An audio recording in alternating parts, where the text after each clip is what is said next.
Daiva Čepauskaitė Auksinė skruzdėlė. Kokia iš tų eilėraščių nauda ir kam juos tie poetai nuolat kuria? Naudingas daiktas dviratis, lazda, plaktukas, duona, batai ar kepurė. O kas iš tų eilėraščių dailių?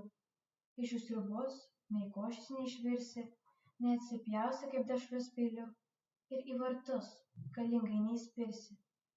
Neprisileisi tu iš jų sulos, sausainių ar pyrago neiškepsi, nes augas kiemą priešo neplos, o jau paskaitęs genijum netapsi. Jis nepašersi kiaulių nei kačių ir nepadės jie tau, kai skauda dantį. O jeigu atvirai, tai aš jaučiu, kad galima visai be jų gyventi.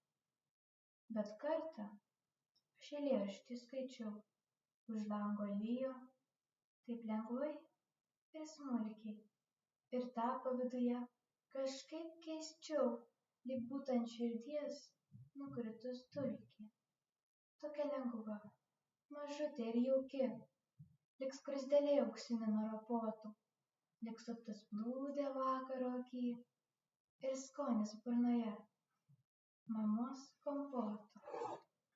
O jeigu atvirai, tai privalau sutikti, kad daug kas ir be to gyvena, bet argi tai gyvenimas, brolau, kai niekas tau širdies nepakutena.